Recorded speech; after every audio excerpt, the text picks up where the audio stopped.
Estamos de volta com o programa Entre Elas, um programa super especial falando sobre o Outubro Rosa, a prevenção contra o câncer de mama. Quem estava dando o depoimento era a Vanessa, que com 37 anos foi diagnosticada com câncer de mama e estava passando seu depoimento de vida. Agora eu quero perguntar para a Bruna. A Bruna, ela passou por um problema muito difícil com a mãe dela, que também teve câncer de mama. Queria que você contasse para a gente, Bruna, como é que foi esse processo, em acompanhar sua mãe durante esse processo de tratamento. Conta um pouquinho para a gente, pra você passar a sua história de vida para o pessoal que está em casa. Pois é, a minha mãe, quando ela descobriu, ela tinha 53 anos e fez a cirurgia, teve que fazer uma mastectomia radical. Logo depois da cirurgia, começou a químio, fez um processo de 8 sessões de químio lá com a Patrícia e depois fez a radioterapia também durante um mês.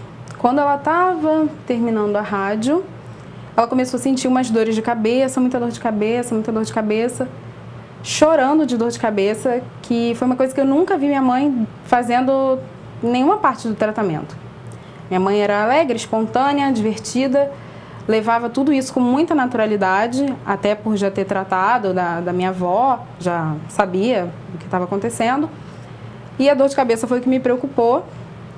Ela foi no oftalmo, fez uma ressonância e na ressonância descobriu as 2 primeiras metástases dela, que foi uma frontal e uma occipital no cérebro. Então, logo depois teve que fazer transferência para ir para o Rio, porque aqui na cidade não opera, né, cabeça e pescoço. Fez a cirurgia, chegou a fazer radiocirurgia também e estava bem, né, depois de 1 ano e meio nesses sustos. Aí foi muito rápido a evolução dela, porque ela começou a ter pneumonia recorrente, veio um derrame pleural. Quando teve a internação, já descobriu que tinha uma metástase pulmonar, já estava com uma dificuldade respiratória muito grande, começou a ter outros sintomas de fígado, né, icterícia, abdômen globoso, amarelado ao redor dos olhos. Então, a parte patológica, a evolução dela foi essa, que infelizmente não foi boa, durou 1 ano e 7 meses só que tem essa parte que a Vanessa falou. Eu acho que a forma com que você vê a doença e que você vê a sua vida faz toda a diferença, independente do resultado. Porque do mesmo tempo que a minha mãe faleceu, eu tenho uma tia que está operada há 13 anos e está tudo bem com ela, não teve mais nada, tem a vida dela normal, seguiu normalmente. E eu acho que essa, óbvio, era a minha vontade e a vontade da minha mãe. Então, o tempo inteiro do tratamento, para ela era festa. Tava rindo, brincando, chegava num cossol com as meninas brincando, fazendo lanche, rindo de tudo. Inclusive, quando já tinha tido a metástase, quando continuou o tratamento. A cirurgia dela da cabeça foi uma cirurgia bem complicada, foram quase 10 horas de cirurgia. Ela ficou com 2 cicatrizes grandes, a frontal igual um arco, a de trás com 20 pontos. Então, assim, afeta toda a parte de estética, né? O feminino da mulher, que tem o cabelo, que tem cicatrizes. Só que, independente disso, a minha mãe estava viva. Então, era isso que ela curtia, sabe? Ela estava, às vezes, num quarto com 5 mulheres que tiveram situações parecidas, outras pessoas que também tiveram metástase. E a minha mãe estava brincando, estava conversando, estava estimulando as outras pessoas. Não foram poucas vezes, né? Uma vez na Oncossol tinha um casal e o marido estava passando pelaquela situação que todo familiar passa, né? Conflito. Só que ele estava levando para o lado ruim e reclamando com ela baixinho, que não sabia como ia ficar, porque ela ia operar, porque ia tirar a mama toda. E a minha mãe já estava ficando irritada e eu tentando... Não, mãe, fica quieta, fica quieta. Aí ela mostrou, ela levantou, ela abriu a blusa dela de botão e falou, olha, essa é uma mama normal, igual as 2 que a sua esposa tem, e assim vai ficar a mama dela. Foi no dia que ela tinha ido retirar o dreno, estava ainda com os pontos, né? Mostrou e falou, olha, assim que vai ficar a mama dela, mas ela vai continuar viva, vai continuar sendo sua esposa, vai precisar de você no tratamento e tal. Essa moça ainda faz tratamento, às vezes eu encontro com ela. E eu acho que independente do prognóstico, se é bom, se é ruim, se vai dar certo, se não vai, você tem que aproveitar enquanto você está ali. O importante é a forma com que você encara, né? Com certeza. A doença, a fé, a vontade de dar certo, de vencer, como a sua mãe fez. Engraçado que quando a gente estava conversando, né, Patrícia, sobre esse programa, eu falei, poxa, Patrícia, queria pegar 2 personagens, assim. Eu falei, você indica algum personagem, algum paciente, né? Para poder contar a história no programa, acho que humaniza, né? E aí a Patrícia falou exatamente de vocês dois e falou, olha, a Bruna, a mãe dela, Ingrid, ela era uma fortaleza, ela chegava aqui, era uma maravilha. Então é legal ela ir para contar exatamente isso, que sim, ela passou por esse problema, né? Infelizmente ela veio a óbito, mas a alegria, o ensinamento que ela deixou, e é por isso que você está aqui hoje, por ela, né? Com certeza. Que todo mundo que esteja passando encare dessa forma. A minha mãe também, eu falei isso para elas, né? A Gilza teve o câncer de mama, foi diagnosticada e eu, quando ela me contou, eu fiquei desesperada, entrei em parafusos, porque você não espera com que isso vai acontecer com alguém tão próximo da sua família. Eu lembro que quando ela chamou eu e meus irmãos para conversar no domingo, eu fiquei desesperada. Eu chorei o resto do dia inteiro, porque eu não tinha o entendimento de que aquilo ali ia passar. Para mim era o fim do mundo. Meu Deus, ela tá com câncer, ela pode morrer, você já pensa no pior. Com certeza. E assim, não foi fácil, né? Não tem sido fácil, porque ela já tá curada, ela fez radioterapia, fez químio, mas todas as vezes que ela vai fazer o exame, eu me desespero. Aí eu fico, você já fez o exame? Mas já deu tudo certo? Quando eu sinto que ela tá insegura para responder, eu, fala logo, não demora não. Então assim, mexe com a família toda, né? Mexe com o emocional de uma família inteira, mas eu fico muito feliz de vocês estarem aqui dividindo essas emoções com a gente. A gente está falando exatamente de vaidade, né? Como que é isso, Patrícia? Como que as mulheres que chegam na Oncosol, que já estão diagnosticadas, como você falou no início, como elas lidam com essa vaidade? Porque muitas perdem o cabelo. E aí eu estendo essa pergunta a vocês duas para poder dividir essas informações. É bem difícil, né? Demais. Na maioria das vezes, todas elas chegam bem tímidas, né? Tristes de verdade, porque eu acho que cabelo é a moldura do rosto, né? Eu sempre falo também que tem alguma coisa para fazer, tem uma festa. Primeira coisa que a mulher se preocupa, ai meu Deus, o meu cabelo, tem que fazer, tem que pintar, tem que arrumar. E quando você, né, se depara com essa situação de que, nossa, perdi meu cabelo, tá ralinho, tá fraquinho, tá ressecado, é realmente muito difícil. Eu vou falar aqui agora, eu acho que tudo depende também realmente da maneira que você encara, tá? E as pessoas que estão ao redor, fazem toda a diferença também. Passar, assim, uma boa energia, sabe? Levantar o astral dessa pessoa, porque é temporário, né? A notícia positiva é que depois cresce, vai voltando ao normal, tá? Então, se você tá aí e tá passando por isso, vai passar, tá? Eu vou falar agora de uma colega nossa de trabalho, é a Vanessa. Ai, a Vanessa vai me matar. Mas ela, assim, é super alto astral e ela brinca com todas as pacientes. Ela faz todas tirarem o lenço. Como assim ela faz tirarem o lenço? Na maioria das vezes, quando elas iniciam o tratamento lá na radioterapia, estão vindo da químio, né? Então, tá sem cabelo, elas colocam um lencinho, né? Porque tá ali insegura ainda. No final do tratamento, quase todas terminam sem o lenço, porque a Vanessa, ela passa uma coisa tão boa e fala, não, né? Que isso, tá linda, tem que tirar sim, deixa, né, o cabelinho tá curtinho, mas vai crescer, pode tirar.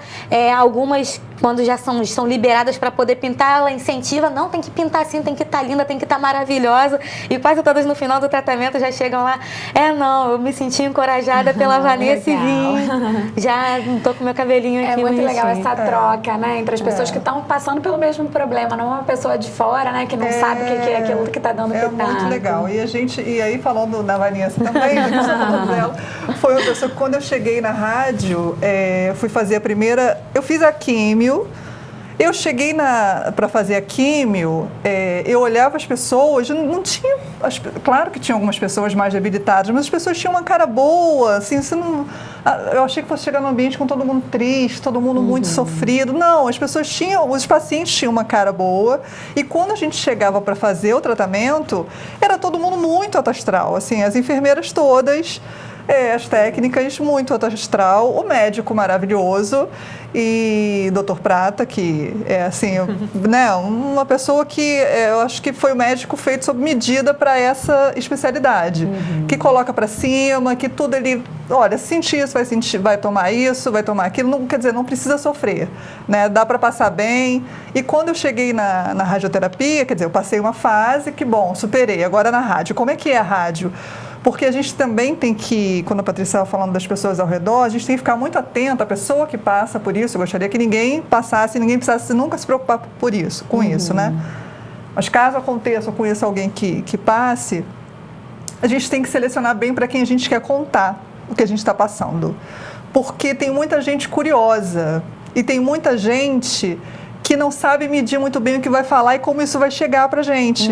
Então, eu selecionei muito para quem eu ia contar. E ainda assim, nessa seleção, uma das pessoas falou, ai, poxa, é muito triste, realmente, eu passei por isso com a minha tia, foi sofrido, infelizmente ela faleceu. Você imagina, eu não tinha nem começado a fazer o tratamento ainda. Aí, quando eu fui falar da rádio com uma outra amiga, minha melhor amiga, falou, ai, mas eu estou preocupada porque minha sogra ouviu dizer de uma conhecida que a radioterapia pode causar isso, causar aquilo, assim, eu falei, não, você não está me ajudando em nada contando isso. Então, isso faz toda a diferença. E quando eu cheguei lá para fazer radioterapia com todos esses fantasmas, aí a Vanessa recebe com um abraço, com um beijo. Assim, quando ela me recebeu naquele momento, pronto, acabou. Eu falei, bom, seja lá o que aconteça, vai ser bom. Porque isso foi com ela, com o Cristiano, com a doutora Maria Carolina, com todos os médicos, com a Patrícia. Assim, a gente cria, na radioterapia, principalmente, um vínculo muito forte, porque a gente se vê diariamente. Né? Durante 1 mês e meio, mais ou menos, a gente vê essas pessoas. Então, esse alto astral, por mais que um dia percebe que uma pessoa está mais assim, mais triste, está mais preocupada, está tensa, isso levanta a gente, é muito, muito bom, realmente. E a questão que você tinha perguntado sobre a vaidade, eu tentava manter isso da melhor maneira possível. Eu, graças a Deus, o meu cabelo não caiu todo, né? Caiu uma parte, mas nascia outra ao mesmo tempo, então eu não cheguei a passar por isso, que eu acredito que seja muito sofrido. No entanto, antes de começar a químio, eu ganhei uma peruca de presente da minha avó. Porque eu não queria me ver sem cabelo. Eu não queria. Eu falei, nossa, eu acho que eu vou ficar com cara, vou me sentir mal, vou me sentir doente. Aí eu ganhei essa peruca está lá. Né? Eu não precisei usar. Mas e às vezes que eu ia fazer a quimioterapia, eu pensava, como eu falei daquele personagem, né, daquela pessoa que me inspirou. Eu ia com uma roupa, assim, eu me arrumava para ir fazer a quimioterapia, me maquiava, e ia com o melhor sorriso. E assim, são 500 mil bolsinhas de remédio que colocam, e eu procurava não ver. E aquelas 4 horas que eu passava ali, eu queria participar, ver o que estava acontecendo, e conversar, e passar bem. Isso tudo não quer dizer que seja fácil, não quer dizer que seja que a gente não tenha medo, que a gente não fique triste, mas a gente dá esse passo e a gente colocar para a gente mesmo, não, eu vou passar por isso bem. É o principal, né? Como a sua mãe fez, né, Como Bruna? a mãe fez, com certeza. Esses curiosos, né, que fazem essas colocações bastante grossas, né, e delicadas. Um amigo meu veio e me perguntou, e aí, o cabelo da sua mãe caiu? Eu falei assim, a saúde da minha mãe tá bem, ela tirou um tumor de mama, tá fazendo químio, tá bem. Não, mas e o cabelo? Eu falei assim, o cabelo é um acessório, o cabelo deixa o cabelo. Sim. Não importa. Ela mesmo, inicialmente, teve a preocupação com o cabelo. A gente comprou uma peruca, ela, eu vou comprar essa. E a primeira vez que ela usou, ela já se sentiu super incomodada, isso esquenta minha cabeça, tá esquentando minha orelha, eu não quero usar isso, não quero usar isso. Às vezes usava lenço, porque a época que ela ficou mais careca era frio, mas a maioria do tempo tava com a careca dela de fora. E quando teve as metástases, que ficou a cicatriz enorme, eu tentei cortar o cabelo dela, ficou horroroso, ficou tudo torto, ela, ai, isso tá horrível, vou raspar a cabeça de novo, vou ficar com a minha tiara natural. Aí todo mundo que perguntava falava, olha, minha tiara nova. Aí mostrava, assim, a cicatriz, os pontos. E sempre alto astral também. Levou na boa. A equipe realmente faz toda a diferença. Tanto a equipe de tratamento, da onde a pessoa resolve fazer o tratamento, quanto o apoio familiar. Sim. Eu acho que todo mundo tem que ter essa coisa de se colocar no lugar do próximo, né? Você também passou na sua casa. A gente vê quanto tabu tem, quanto receio as pessoas têm não sabe como ajudar, não sabe como falar, não sabe o que fazer, então fica todo mundo perdido. Eu acho que quando a gente passa, a gente olha para toda pessoa dali para frente com um olhar completamente diferente. Eu vejo como isso mudou o meu lado profissional. Eu trabalho muito mais com idosos hoje. Várias idosas já passaram por isso. Então, dali para frente é outra visão. Na terça-feira que vem vai ter a campanha fechando o Outubro Rosa lá no trabalho. Elas ficam assim, ai, Bruna, mas você vai falar sobre isso? Tá tão recente. Eu falei assim, olha, podia ter sido ontem. A gente tem que falar. Porque se não tivesse sido isso, ela ia estar aqui com a gente na festa fazendo bagunça. Então, tem que ser falado sim, tem que ser feito campanha sim, o ano inteiro, de todas as formas de câncer, de todas as outras patologias, as pessoas têm que se cuidar sim. É verdade. Agora, falando em se cuidar, quais são os cuidados que as mulheres podem ter, principalmente agora, depois do nosso programa, quem está assistindo a gente, para evitar o câncer de mama? Os cuidados, né, lembrando, tem a ver com os fatores de risco, tá? Então, é a manutenção de uma vida saudável, né? Controle do peso corporal, tá? Boa alimentação, evitar consumo de bebida alcoólica, tabagismo. Esses são os principais fatores de risco que estão associados ao aparecimento do câncer. A gente recebeu, né, Patrícia, você trouxe pra gente algumas estatísticas que a gente quer passar agora para vocês aí que estão assistindo, em forma de slide, algumas informações do câncer de mama, prevenção. Queria que o Dudu passasse pra gente. Solta, Dudu, por favor, para o pessoal que está em casa poder assistir. Isso. Eu trouxe alguns dados estatísticos, né, para vocês terem uma noção do que está acontecendo aqui no Brasil e no mundo, né? O tipo do câncer mais comum no sexo feminino é o câncer de mama, tá? Por isso, então, um mês inteirinho para a gente falar disso, tá? Porque é o mais comum no sexo feminino. E segundo informações do INCA, a incidência no ano de 2016 era mais de 50 mil casos de câncer de mama. E o rastreio por mamografia, ele pode reduzir a mortalidade em 30%. Então, daí a gente já pode ver a importância da mamografia, né? 90% dos casos, eles são curáveis quando diagnosticado no início, tá? Então, reforça aí a questão do câncer da mamografia, né, que rastreia na sua forma mais assim, pequenininha. E é isso, não pode deixar de fazer a mamografia. Tá? Somente 10% dos casos, volta lá para mim por gentileza, faltou a última. Obrigada. Somente 10% dos casos de câncer de mama são decorrentes de fatores hereditários, né? Que é o caso da Bruna que a gente está tratando hoje aqui, um exemplo, tá? Por incrível que pareça, 90% são esporádicos, ou seja, pode ser qualquer motivo. Qualquer mulher também. E pode ser com qualquer mulher também, né? Mulher, ninguém tá livre, qualquer né? motivo. Infelizmente. Aí isso inclui os fatores de risco. Qualquer tá? pessoa, né? Homem Exatamente, pessoa. isso. Não esqueçam dos homens também. As indicações para o rastreio que eu trouxe aqui, é bem interessante a gente falar sobre isso. O autoexame da mama, ele deve ser estimulado a todas as mulheres para o autoconhecimento, tá? Então, isso não precisa estar pré-determinado a partir da idade tal, tá? Então, é importantíssimo que toda mulher conheça o seu corpo para identificar isso de uma maneira mais fácil.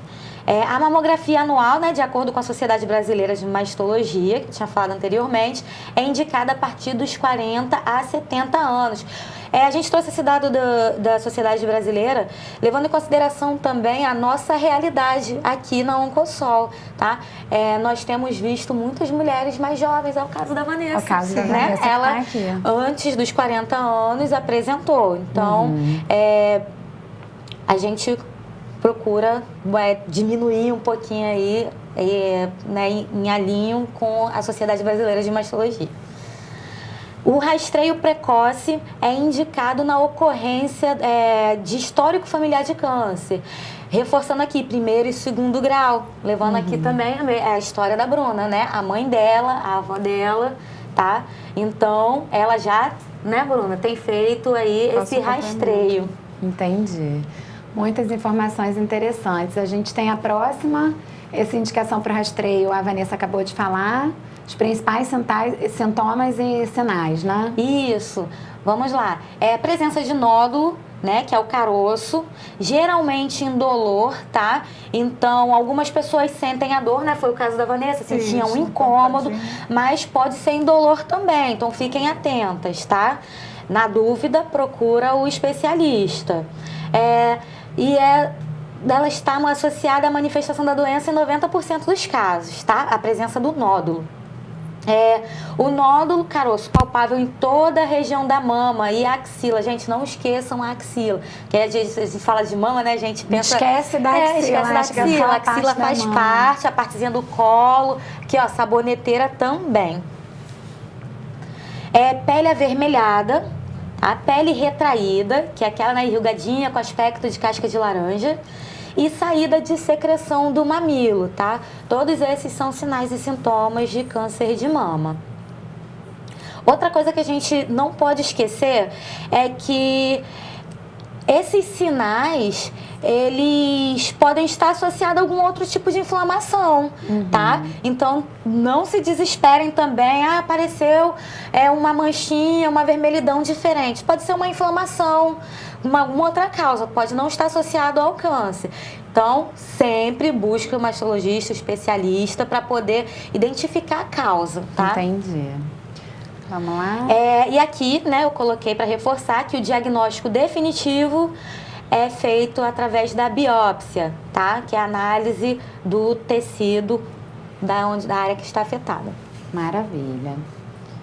A gente tem mais, acho que 2 slides para poder finalizar essa apresentação. A prevenção. Isso, a gente fala da questão da prevenção, né? Foi isso que eu falei anteriormente também. Vamos reforçar que são os controles dos fatores de riscos que eu, né, havia dito. E interessante também, estímulo dos fatores protetores. Um dos fatores protetores é a amamentação. Ela é considerada um fator protetor. Que legal, interessante. Isso. A próxima, vai ter ainda alguma, Dudu? Isso. Eu coloquei esse slide aí para você que está assistindo, tá? Seja familiar que esteja passando aí por essa situação complicada. A gente sabe que o familiar também sofre demais, muitas vezes também não sabe como agir, não sabe como abordar, não sabe se comenta, não sabe se deixa de falar, tá? Então saiba que você não está sozinho. Eu deixei ali o contato, você pode fazer o contato tanto por e-mail, se precisar. O número do telefone lá da Oncosol para informações. A equipe lá está super aberta e disponível para poder auxiliar aí da melhor maneira que vocês precisarem.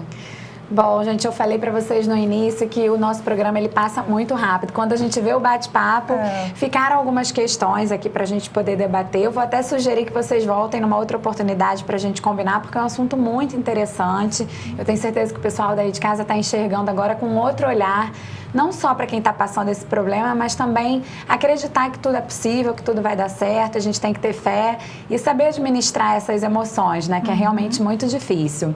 A gente já está encerrando essa parte, porque o último bloco a gente vai rodar uma matéria com os moradores da Igrejinha da Passagem. Mas eu queria, antes de finalizar, já vou agradecer a vocês a oportunidade de dividir essa experiência com a gente, mas eu queria que cada uma de vocês passasse para o pessoal que está em casa o que vocês podem dizer para essas mulheres que estão enfrentando hoje o câncer de mama e seus familiares.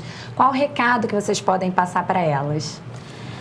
Bom, eu acho que só você que está passando por isso vai ter a real noção, né? Por mais que a gente tente se colocar no lugar, a gente nunca vai saber como é, né?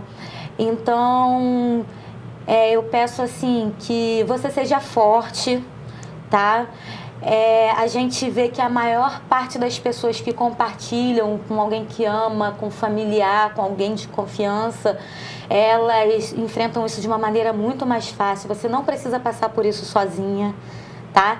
E precisando, a Oncosol tá lá de portas abertas. Eu tô dizendo a Oncosol porque eu trabalho lá, né? Então, pode ter certeza que lá todo mundo vai te receber com o maior carinho, tá? Seja para informação, seja para passar por esse momento difícil conosco. Maravilha. E você, Vanessa, qual é o seu recado para quem passou pelo que você já viveu?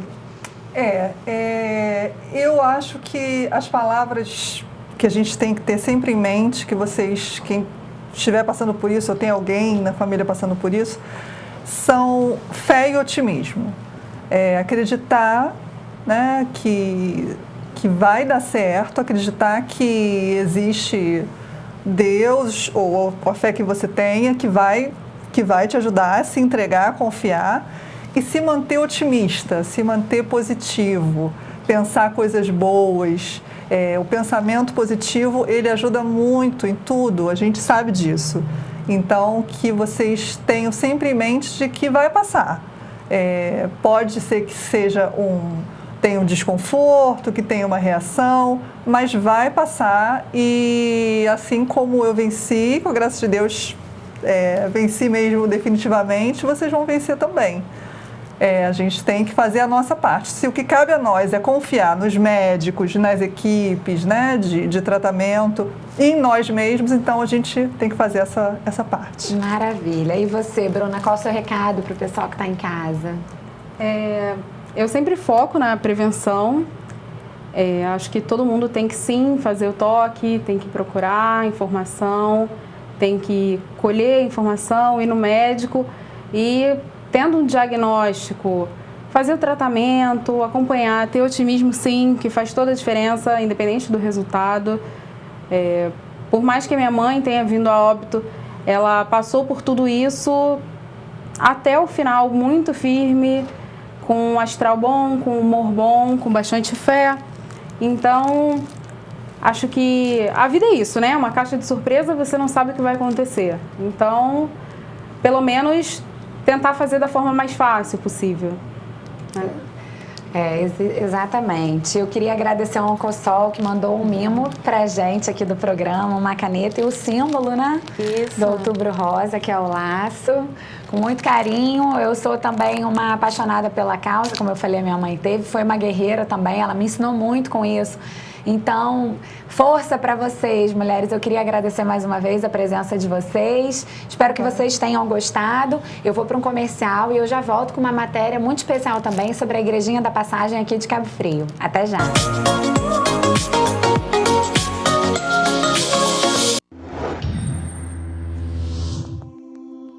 A veterinária há anos cuidando do seu animalzinho, sempre inovando para levar melhor conforto aos nossos clientes. Possuímos serviços de consulta, cirurgias, internação, pet shop, banho e tosa, hospedagem, ultrassonografia, laboratório e vacinação. Uma clínica completa para melhor atender seu amiguinho. Veterinária Cabo Frio, a clínica veterinária que conquistou a região. Rua Inglaterra, 43, Jardim Caiçara, Cabo Frio. Telefone 2647-1610. Casa do Ouro, 37 anos com 37% de desconto em relógios de todas as marcas. Relógio Champions a 159, par de aliança a partir de 149. Casa do Ouro, Centro e Shopping Cabo Frio.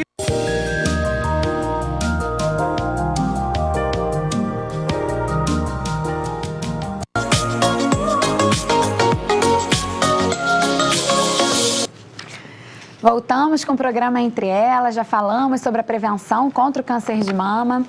E agora eu vou convidar você a assistir uma matéria comigo. Os moradores do bairro da Passagem, aqui em Cabo Frio, fizeram um apelo a nós do programa Entre Elas. Eu vou pedir para rodar a matéria para vocês entenderem um pouquinho do que se trata. Com suas ruas estreitas, calçamento antigo, casas coloridas e de janelas baixas, o bairro Passagem, em Cabo Frio, dá ao visitante a impressão de ter voltado no tempo e de ter sido transportado para séculos atrás. A região mais antiga da cidade foi povoada por portugueses, tornando-se o primeiro núcleo urbano entre 1616 e 1660. Nesse mesmo bairro encontra-se a Igreja de São Benedito, construída em 1701, localizada na praça central do histórico bairro da Passagem. Mas a Igreja de São Benedito há alguns anos não está aberta para visitação. Só é possível apreciá-la por fora, visualizando a sua estrutura. moradores do bairro se mobilizaram e fizeram um apelo ao programa Entre Elas com o objetivo de solicitar um posicionamento dos órgãos competentes quanto à reforma da mesma. Sou moradora aqui do bairro há 53 anos e sou apaixonada pelo bairro, assim como todos os moradores. E a gente está vendo a igrejinha aqui se acabando, entende? E o prefeito já empenhou a palavra dele, que eu tive a oportunidade de conversar com ele aqui mesmo na pracinha, um dia antes da inauguração do polo gastronômico. E ele empenhou a palavra, disse que o IFAM não tinha nada a ver, que ele mesmo ia resolver. Só que até agora nada aconteceu. E é muito triste para a gente ver os turistas chegando, que todos os dias tem turista, fotografando e perguntando por que a igrejinha está fechada, se não tem missa, o que está acontecendo, e a gente fica envergonhado como morador. E além de que a gente também quer a igrejinha aberta para que tenha missa, para que anime o bairro, né? Como sempre foi. Antigamente nós moradores, não eu, mas a época da minha mãe, do povo mais antigo, eles mesmo faziam muitas festas e arrecadavam dinheiro para a reforma da igreja. Mas de um tempo para cá ficou por conta da igreja católica, da matriz, e simplesmente acabou. Acho que tem uns 6 anos que nada funciona mais. A igreja está toda destruída, porque eu já procurei saber, não tem banco, não tem imagem, está tudo guardado. Os bancos estão na Casa de Maria, guardada, é uma fundação que tem, e as imagens estão na casa de uma fiel, tudo embaladinho direitinho, mas a igreja, o telhado está completamente destruído, caindo, só tem cupim e morcego dentro, enfim, está precisando de uma reforma geral. E nós, como moradores, estamos suplicando já ao prefeito, porque tem tempo que está assim, e ninguém está feliz com essa situação. Então todos os moradores estão empenhados nessa campanha, vamos dizer assim, né? Porque todo mundo gostaria. Agora com o polo gastronômico aqui, é muita gente, muita visitação. Todo final de semana as ruas são fechadas. Quer dizer, muita gente. E é uma vergonha realmente para o bairro, para a cidade e para nós moradores. Porque como a gente está aqui todo dia, passa aqui todo dia, eu moro aqui do lado, eles ficam perguntando muito e a gente não tem mais o que responder. Só fala assim, ó, é com a prefeitura, porque já foi falado, mas estamos aguardando uma resposta. A Igreja da Passagem é a principal fonte turística de Cabo Frio. Ela está abandonada e, por sorte, uma moradora se incentivou a arranjar um grupo para melhorar a igreja. É principal, porque o turismo chega aqui e fica olhando para a igreja fechada. Não pode acontecer isso. Ainda mais agora que a passagem está viva, a passagem já cada dia está melhor. Agora é um ponto gastronômico de Cabo Frio, essa passagem aqui, ó, a pracinha, cheia de bares. Ó. Isso aqui é um crime deixar a igreja ir embora. Eu não sou católico da igreja, não sou, mas pelo turismo eu acho que essa igreja aqui é o principal. Somos moradores da Passagem desde 1967. Meu pai acabou morando aqui e morreu aqui. Já não é a primeira vez que essa igreja estava precisando de reforma. Meu pai mesmo ajudou para fazer a pintura da igreja. E eu acho que a Passagem não é tão conhecida como a própria igreja São Benedito. Ela é mais importante aqui porque é uma referência. Então é muito, muito importante que esteja em bom estado, para poder assistimos casamentos lá, batizados. Eu acho que é muito importante para a comunidade. Com muita satisfação que participo dessa campanha de revitalização aqui do bairro, e uma coisa que realmente compõe essa revitalização é a manutenção aqui da nossa igreja, que é uma igreja que representou aqui o início da cidade de Cabo Frio e hoje é um local onde tem muitos turistas, ponto turístico, e nós não podemos deixar essa igreja se deteriorar. Seria muito interessante que o poder público olhasse com carinho, é lógico, em parceria com os empresários, para que a gente pudesse realmente deixar essa igreja conforme ela merece, que é o nosso cartão postal aqui. Bom, eu estou aí apoiando essa iniciativa da Lourdinha em relação a esse ícone importante que é a Igreja de São Benedito para a Passagem. A Passagem é o local onde nós escolhemos, né, para atuar. Eu sou André, da 4 em 1 Comunicação, estamos aqui há 8 anos, por mais que há 2 anos nós saímos daqui, mas mantivemos para hoje começar a operar novamente. É um lugar encantador, é um pedaço de Cabo Frio que nem parece que é no centro de Cabo Frio, e o potencial turístico que essa igreja representa tem que ser respeitado. A gente sabe que esse governo tem uma visão de turismo de qualidade. Eu acho que a principal iniciativa para que isso realmente dê o ponto certo, né, para Cabo Frio voltar a ter turismo de qualidade é a Igreja de São Benedito. Ela tem um valor histórico muito grande e vamos entrar nessa caminhada aí em busca do restabelecimento dessa igreja.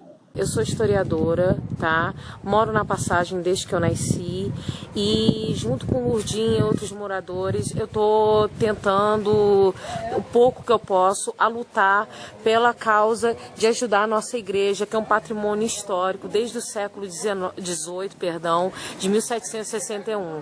Então nós, moradores e moradoras de Cabo Frio, temos sim que lutar pelos nossos patrimônios, pela nossa memória, coisa que as pessoas não estão ligando. Tá? Então eu acho que a Prefeitura de Cabo Frio, junto com a Arquidiocese do Rio de Janeiro, tinha que olhar um pouco pelo que está sendo destruído, tá? Nos locais, principalmente a Igreja São Benedito, que está sendo abandonada, está toda destruída por dentro. Tantos turistas estão aí perguntando pela história, podia ser melhor utilizada essa igreja e a gente lutar por ela. Então vamos lá, prefeito Marquinho Mendes e todos os seus ajudantes aí, arquidiocese, lutar por ela porque ela merece. Elza Mary von Wildring, moradora há mais de 50 anos no bairro da Passagem, tanto assim que eu tenho um quadro aqui de Jean Guilhom. Me orgulho de estar junto da causa que estão levantando pela Lourdinha, que é linda, e nós queremos manter essa igrejinha que é o símbolo do começo da nossa Cabo Frio, da colonização, que não deixa esse monumento se arrasar pelo tempo. Gente, eu sou morador da Passagem desde os 13 anos de idade. Estou com 56 anos de idade. Nunca vi a nossa igrejinha querida aqui da Passagem tão abandonada. Os próprios moradores da igrejinha são os próprios morcegos, porque estão abandonadas. Os bancos subiram, as imagens estão todas quebradas, os telhados estão caindo. Eu acho muito triste para uma história de Cabo Frio e da Passagem.